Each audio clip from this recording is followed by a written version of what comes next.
Welcome to the Golden Seams, where we, Gabe and Michelle, your hosts, invite you to join us on a transformative journey of self-discovery and personal growth. Our podcast is all about helping you uncover your authentic self, find your true calling, and create prosperity in alignment with your deepest values and aspirations. We're excited to bring you our Mastermind Memoir segment, where we spotlight extraordinary individuals who are making waves in their fields. Our mission is to showcase people who are not just dreaming big, but living those dreams authentically and creating a tangible impact in the world. What sets our guests apart is their expertise and passion. These aren't just casual conversations. We're bringing you trusted voices who are at the forefront of their industries. We've handpicked each guest to ensure you're getting valuable insights and a healthy dose of inspiration. And don't worry if you want to connect with our guests. You'll find their contact information linked below and on our website, thegoldenseams.com, under Trusted Resources. We think these individuals and their stories might just be the catalyst for your own extraordinary journey. Today, we're excited to introduce Shada McKenzie from The Circle and the Dot, who will guide us through the fascinating world of astrology. As a gifted astrologer and tarot reader, Shada offers profound insights that can help us gain a deeper understanding of ourselves. Her expertise in celestial sciences will illuminate how the stars and planets can reveal hidden aspects of our personalities and life paths to self-love and wholehearted living by revealing the unique cosmic blueprint for our souls. Through her profound insights into the celestial sciences, we'll learn to embrace our authentic selves with compassion and courage. Shada's expertise will help us align with the rhythms of the universe, fostering a deeper understanding of our inherent worth and empowering us to live more authentically. We welcome you as we explore how the stars and planets can be powerful allies in our journey towards self-acceptance, guiding us to shine brightly in our own unique constellations of being. Shada, thank you for joining us on the Golden Seams. We're really excited to have you here. Thank you. This is exciting for me. We wanted to share with our listeners and the people that are following us, but also people that are in search of things, your story, which is so unique. If we could start there, how did astrology find you? What inspired you to create the Circle and the Dot, which is your business?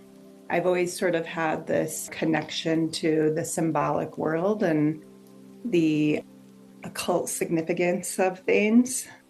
This sort of area has, from the time I've been a little girl, has been an important place for me to go within myself and within my life. The first time I got an astrology reading was the mid-90s, the earlier mid-90s. And at that time I was studying art.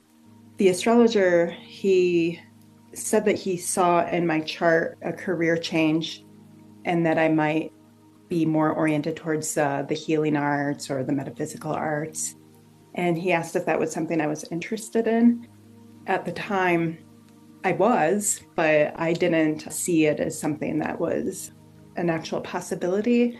And also within the art community that I was in, there was like a lot of nihilism and atheism and a lack of belief in anything other than just what we see in the world around us. And so I didn't really have a community that supported this part of myself. And so I told him, I sort of talked around the question because I didn't really want to just come straight out. It was almost like I was embarrassed to admit it. Then I started studying it after that. After that first reading, that's when I became more interested in it. Before that, I was just reading horoscopes and it didn't really fit. The sun sign horoscopes didn't really resonate with me. They kept saying that I was going to be a CEO. And I was like, CEO? What? That doesn't make any sense. And so I almost gave up on astrology before I even had the chance to really profoundly know it. I started studying for years and years, and then I actually had a really big Uranus transit. I left my partner in 15 years. My friendship circle scattered. I quit drinking. I spiritualized my life. And I moved out of the country, and I needed a way to make money. I needed a way to make US dollars outside of the country. And so I just started doing astrology and tarot readings. And I was doing email readings because the places where I was living had such bad internet that I couldn't trust it. I started doing email readings, which I think was actually really awesome because it gave me some time to really trust what I was doing. There's like a whole different way that you could approach astrology and tarot if you actually stop and think about it. When you do live sessions, it's sort of like what is right at that place where intuition meets consciousness, and you just say whatever comes out of that moment. But when you have a chance to write about it, you could deeply contemplate before you send it out. And I think that actually helped me to become a better reader. It was partially this desire that was inherently within me, and it was also partially a choice made out of necessity.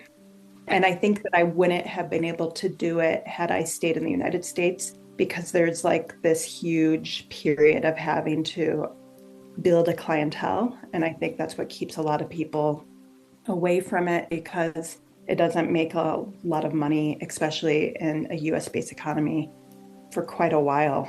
You know, you have to really work hard and be committed and be willing to go through some financially lean years in order to get to where you need to be. And that's how I found you. I sort of stalked you, if you recall, from a reading that you wrote up for me that was so powerfully dead on and mentally prepared me and my daughter for some things. And then you sort of fell away from the place where I found you. I went through what you had shared. I have never stalked anyone on the internet except for you and one other friend of mine in South Africa who I met briefly, and I just felt this connection, and I went, just like with you, and I went, this is somebody I have to know more. I have to have this person in my life. So thank you for the online written readings. I did not realize that that was actually, I mean, after the years of us speaking, I know that's the background, but I have to say, yeah, you have been internet stalked shamelessly. I'm admitting that now. Well, thank you for the stalking. Good to know you. It wouldn't have happened When otherwise. I get the tap, as you know, when the tap hits me, I'm like, nope, that person has my attention, and I'm right there. So anyway, so grateful for you. Moving on, you practice traditional astrology. Is that correct?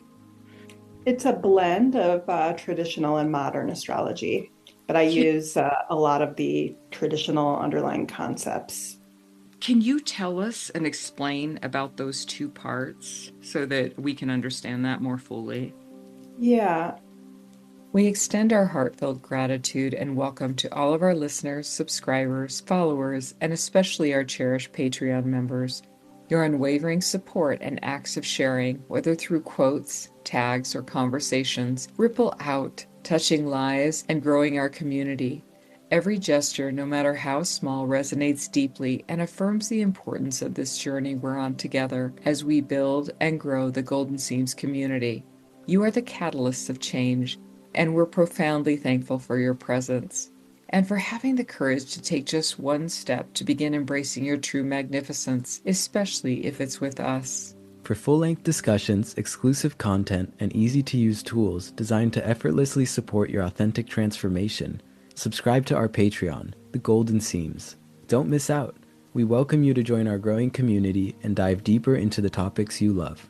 Experience The Golden Seams on Patreon and unlock the complete experience for yourself now. Traditional astrology, it started in the Hellenistic period. It is a blend of Egyptian and Mesopotamian systems that came together. It is a system that was almost lost over time because of Christianity and the Enlightenment period that put everything that wasn't science to the side. Astrology almost became extinct. And then there was resurgence in about the early 19th century. It was an incomplete system because there was some part of the system that continued. It was mostly untranslated, except for the English-speaking astrologers, the few that were continuing the tradition. And so all of these texts, they were sort of in the basement of libraries and ignored for a long period of time. And so when there was the 19th century resurgence, it was around the same time that psychology was starting to gain in popularity. The astrological system that remained had this psychological overlay put over it.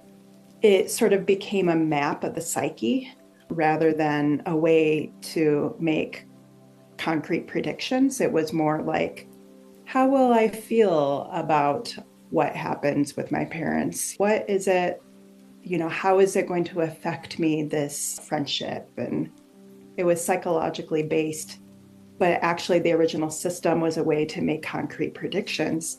So it could be like predicting events about the parents or events that happen within friendships. And there's also a psychological component to it, but we could look at it psychologically, spiritually, and in a concrete way. Most of the 21st century, it was practiced in that way, and it was more of a psychological tool. And then in the late 80s and early 90s, a group of astrologers, they decided to translate these texts that were just gaining dust over time. Some of them actually had to learn like ancient Greek and Latin, Arabic in order to start this whole journey. A new system got uncovered with new techniques and some of the underlying philosophy that is connected to the techniques that we use, like new systems of being able to time events, was uncovered. There were quite a few astrologers at that time that started practicing that way of doing astrology. And for a while, it was more of people were learning it and they were gaining information about astrology from it, but no one was really practicing it as a complete system. And then a handful started to teach it and then started to practice it. Over some time, some astrologers were practicing it in its pure form, and some astrologers were figuring out how to incorporate the modern approach with the ancient techniques. And so most astrologers that do utilize traditional astrology, they will incorporate the outer planets, because when astrology was first formulated, it was built based on what it is that we could see with the unaided eye. It was before we had the ability to use a telescope in order to see that there was more out there. And so the last planet that we can see with the unaided eye is Saturn. And so the three planets that were discovered after the invention of the telescope, Uranus and Neptune and Pluto, they got integrated into astrology. Some modern astrologers now, they'll base their reading on those outer three planets, where people who have more of a traditional approach, they might incorporate them, but that's not the basis of the reading. It's just this way to get extra potent information. We could do an astrological reading without those three outer planets just fine, and we could get very similar results. But a lot of us find that when we incorporate the outer planets, and some of us incorporate asteroids and that sort of thing, it's like this secondary affirmation that further shows us what we could see with the original 7 planets. Does that make sense? Yes, it's very interesting.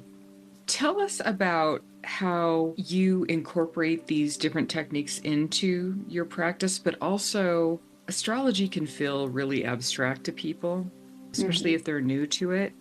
Can you tell us about a powerful moment where astrology completely transformed someone's life? I can say how incredible it is because you are my astrologer, but not only that, you have navigated me through some crazy stuff. It has been extremely, extremely accurate, and my daughter as well, and we're very grateful for that. But can you share along those lines?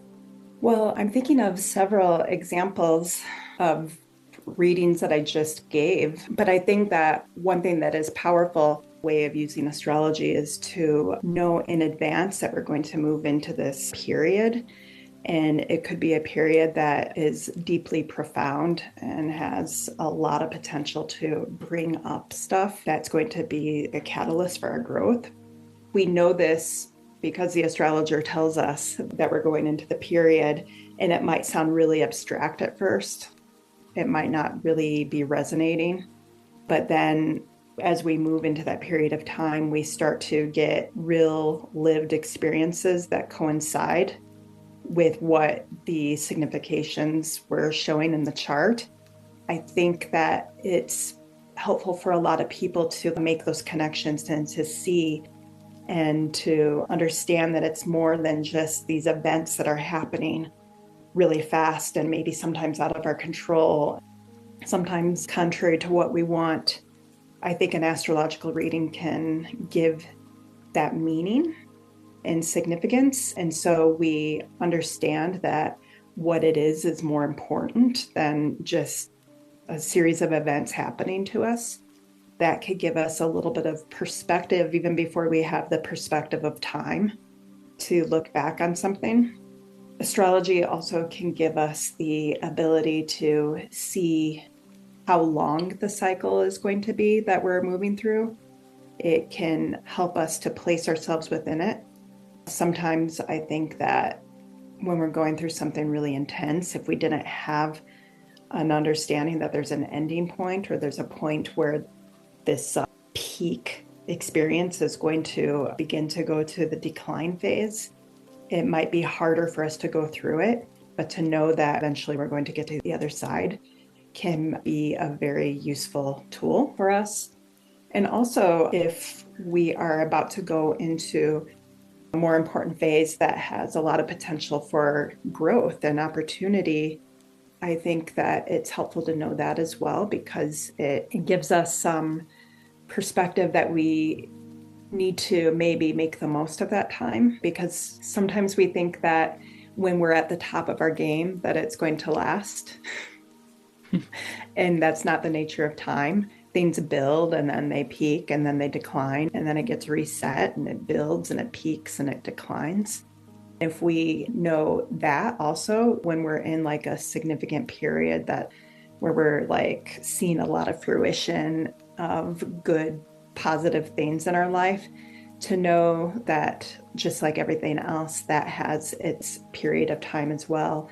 And then we're going to go into the period where things begin to cool down and settle. There's benefit in that as well, because we can take that experience and turn it into knowledge and wisdom and sort of prepare for the next reset. Being within the rhythm of time allows us to possibly have transformative experiences or make the most of the transformative experiences that we're going through. And I gave a reading to someone. She was a little bit afraid because her life is going so well, and she was about 35 years old and everything was going really well for her. She said, "I'm afraid that it's just going to all fall apart. I don't really trust this." My immediate response was, "Oh, it will." It's going to fall apart at some point. But the 20-year-old version of yourself that you're afraid of repeating is not going to be the 35-year-old version. You have 15 years of knowledge and wisdom under your belt. We can't stay at this peak top of our game. We can't hold on to that for infinity. We eventually have to go through the decline phase. She was about to get married, or maybe she just did get married, super happy, just had a kid, just found her dream home, was interviewing for her dream job. And because she was so afraid of losing it all, she wasn't really allowing herself to enjoy the moment. Mm-hmm. What a relief it is to just know that this peak moment is there's going to be something that comes that will arrive within time that's going to be a new challenge. And who knows what that's going to be. But we don't need to be so afraid of losing it. I always compare it to our culture that's obsessed with youth and thinking that we can somehow outsmart time and stay young forever, and how much time that we waste trying to hold on to something that can't be held on to. And so we can appreciate where we are within time, whether it's the building phase or the place of fruition or the place where things are going into decline, because there's something important and special about each period. The decline phase is the power to grow and the power to have wealth and abundance, is the wealth and abundance and growth that is inner in nature. The outer phase, where we're striving and moving and building, that's like a growth period where we can see in the outside of our lives something building. But there's definitely benefit in the growing and building phase that is internal. And if we expect external growth at all phases of our life, we're going to be highly disappointed. Does that make sense? Yes, and I also have felt when you're going through the reciprocal of this, which is those difficult times, it's so beneficial to know this is coming to a close, like you said. It's going to go back up again. I think sometimes we get in those spaces where we feel like it's always going to be this way without recognizing or allowing in that it could be good. And so that's one of the things that I found really beneficial with astrology through you. Thank you. For some people, the best time is the phase where things are going into decline, because it can be really stressful to be building something and then to be in the part of the cycle where everything is just happening all at once. Maybe what sounds really wonderful to some people is to just appreciate the time when all of that hectic energy is over and then we can relax. For some people, that cooling phase where the energy is going down is why we're working so hard, so that we can get there and enjoy the fruits of our labor. And then for other people, it's the most favorable and desired part is seeing everything coming to fruition, seeing all the work multiplying.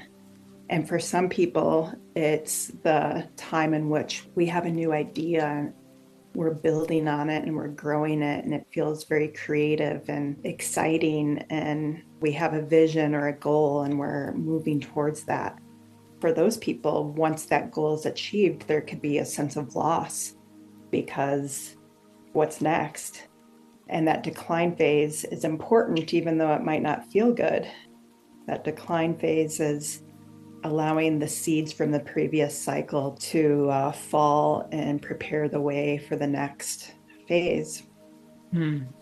It reminds me of different moments in my life. And as you're describing, I can see that they were at different parts of this wave movement. But it was funny because at the beginning it was the mantra, this too shall pass, to get me through the hardships. But then I remembered when I got to the top two, it's like, oh no, this too shall pass, like trying to hold on to sand slipping between the fingers or something. It's bizarre. Yeah, I'm probably going to tear this apart. I read it a few weeks ago and it's been in my head a lot. It was a story that's attributed to King Solomon. There's this magic ring that allows, for some people, it allows the fortune to rise, and for other people, it allows their fortune to fall.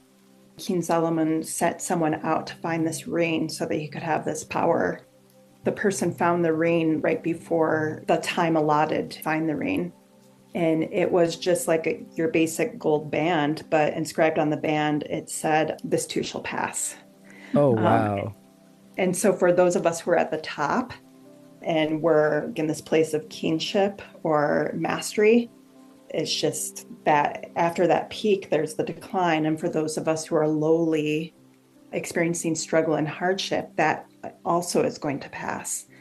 Wow. And so basically just know that wherever we are within our place of fortune or not, it's something that within time, it's got its life. It's limited. It's going to change. It will pass. That could be really comforting, thinking about times in my life where things have been really, really bad, and just like keeping space for that within my consciousness, that there's a time when we will move out of that phase and knowing that things will get better again. And even if you can't see it, Like this time that I'm thinking about in particular, I didn't know how I would get out of it, but I could at least turn my consciousness towards the way out. Yes. Gives you hope. Yeah. Oh man. Change is not always easy, but it's so good that it comes. Exactly.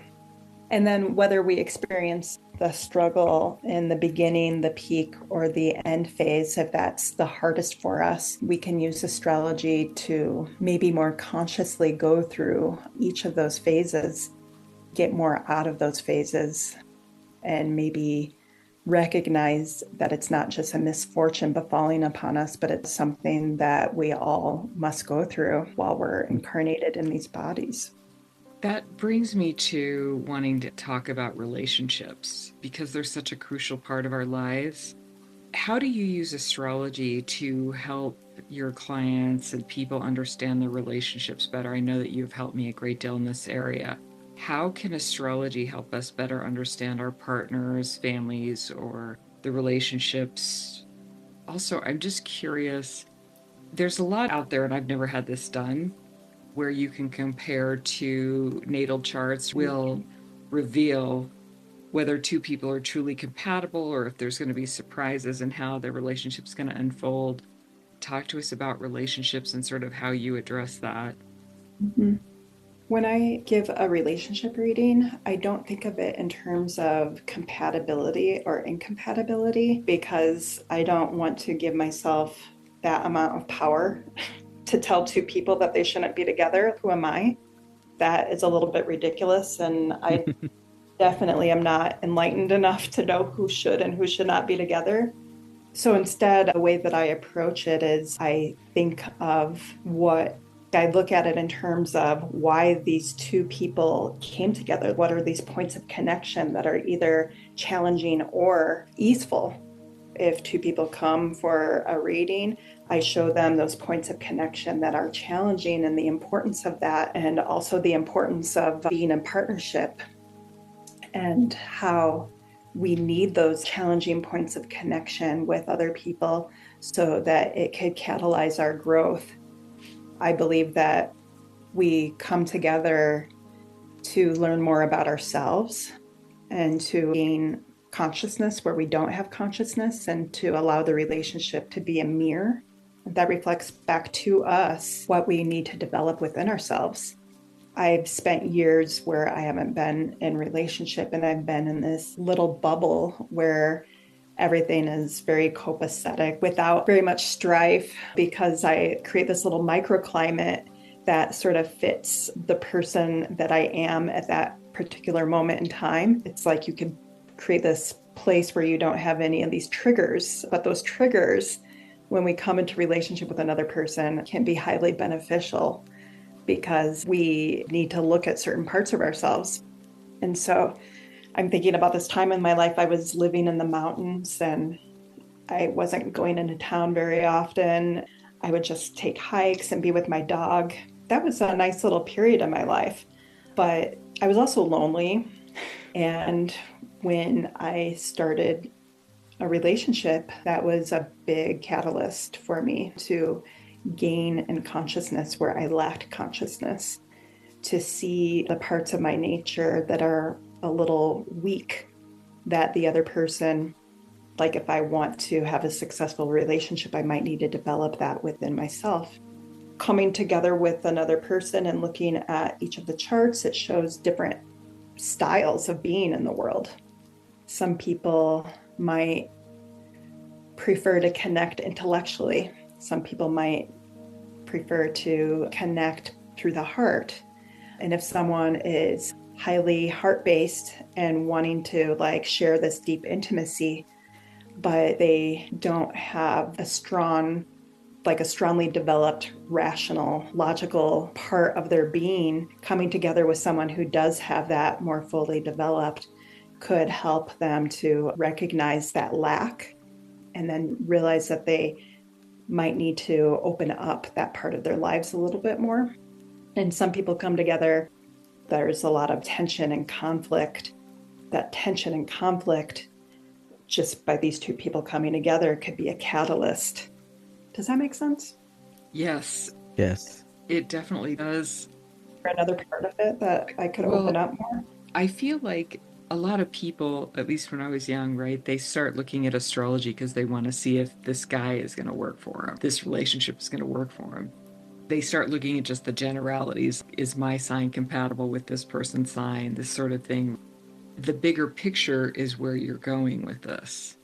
The sun sign, for example, that most people know about, that illuminates our purpose and it shows us where we are directing our will to the world.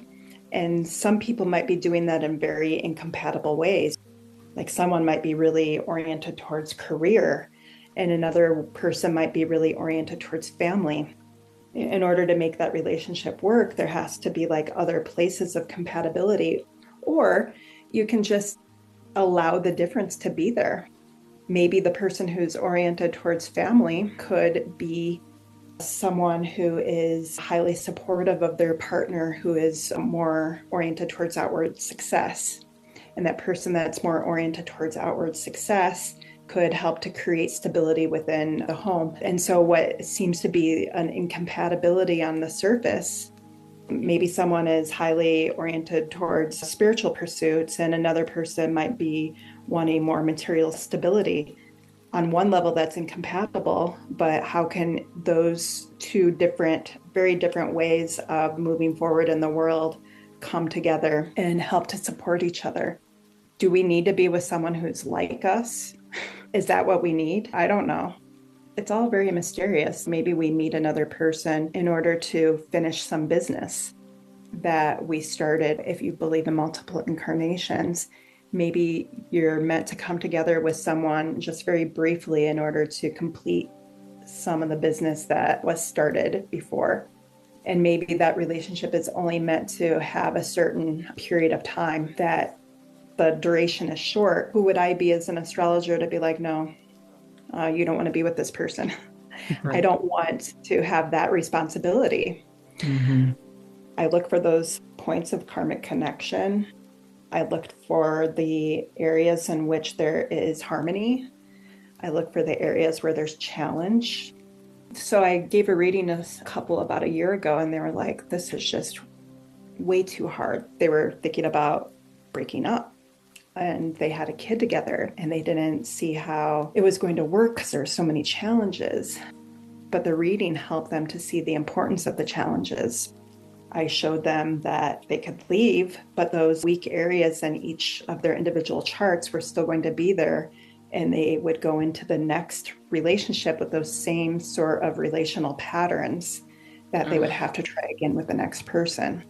Breaking in a new pair of shoes. Yeah, exactly. And they ended up getting married. Oh, wow. They just had this perspective shift. Oh, wow. Yeah. I'm not here to find someone that I never fight with. And yeah, you're right. The challenges that I have with this person, I had with the previous ones. So this seems like the right relationship to work on this with. Yes. I'll just say for myself, I would never tell someone not to come together with another person because there's a little bit of conflict or friction or lack of seeing eye to eye on certain things. What about career changes or career development, or even revealing hidden talents within a person or helping them guide them through things like that? A lot of times people are already living their chart, their natal promise. Let's say that you can see that the arts are important for someone, and maybe they're working or underneath someone, like maybe they're working as an assistant for an artist and they're unhappy with that, but they're already living their chart. There are certain cycles and there's certain periods of time when career is a little more important than at other times. And so an astrologer can help that person see when the career area of their life is going to become activated, and it won't any longer be the status quo, but we're going to see movement and progress, that next phase. A reading could help us see the potential that awaits and how we've already experienced one piece of that unfolding of the potential, because we don't live our chart 100% of the time. sort of like this perpetually unfolding flower where one petal reveals itself and then the next petal reveals itself and then the next petal. If we have a chart that shows the arts.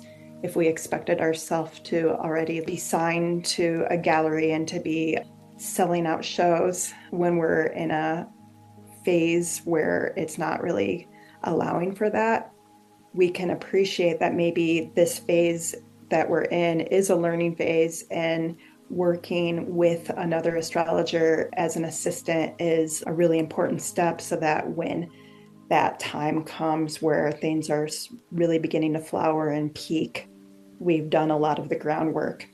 Because sometimes we have the career area of our chart activated, but we're in a prep phase. So we're preparing and we're moving upward and we're working towards something. So if we were down on ourselves that we're not at the top of our game at that point, we're placing unnecessary pressure on ourselves. But we can see that we're still living our chart. Oh yeah, I am in the arts. And then we can see when there's major shifts. There might be a period in which things get really shaken up in that area of our chart, and we stop doing one thing that we've been doing, and then we enter a new phase that looks very different from the previous phase. When I was in the arts when I was younger, and then I shifted to astrology later on in my life. That first astrology reading that I had, he told me that I probably wasn't going to be in the arts in the long term. And I didn't want to hear that at the time. He said it was part of my chart, but he also said that I was going to shift into more of the healing arts. That's where I am now. What about finances? Because I think money always feels like a mystery for people. A lot of times they're seeking out anything that can affirm their financial decisions or what they're doing or that sort of thing, because money is such an underlying factor in our existence here. We all know it is.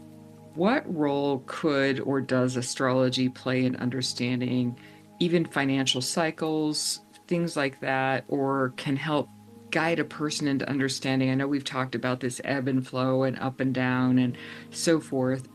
Can it really help a person understand their financial situation in a way that is more tangible for themselves?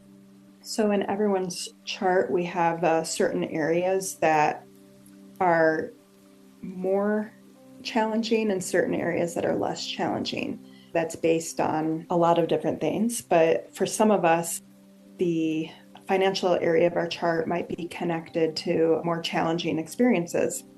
And so the astrological reading could show the nature of those challenges, when we might experience them. And also it could give us some insight as to what we can do to shift that dynamic. So let's say someone has finances being an area of challenge in their life, and their most difficult planet is connected to it. And let's say it's Mars. Mars has this sort of reckless, careless, hot quality about it, the sort of impetuous, reactive, and unthinking. And if Mars is not doing well in our chart, that would show a tendency to maybe fall into those patterns a little more.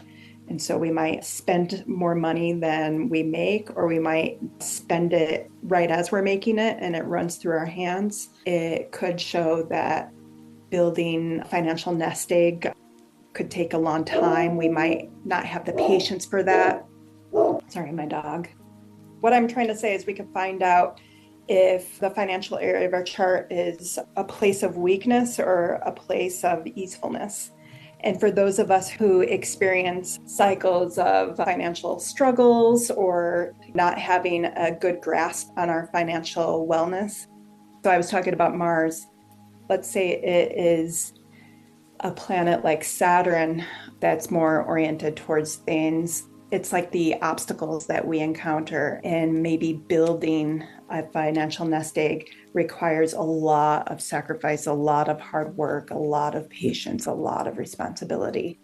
We can know that particular tendency, and we can also think about the planet. It's like a continuum. So back to Mars, it could be like extreme recklessness. But if we start doing Mars a little bit better, it could be the ability to take risks that are maybe a little more measured. If we know and have a little bit of insight that maybe we're reckless, we can stop that tendency and use that same energy in a more beneficial and fruitful way. Mars can be highly determined to succeed, but Mars can also cause us to take unnecessary risks. That consciousness that we develop about the tendency of the planet in that particular area of the chart could help us to temper the extremes. Does that make sense? Yes, that's so good. I want to look to the future. It's been a really big year astrologically. Frankly, I would like to take a hiatus.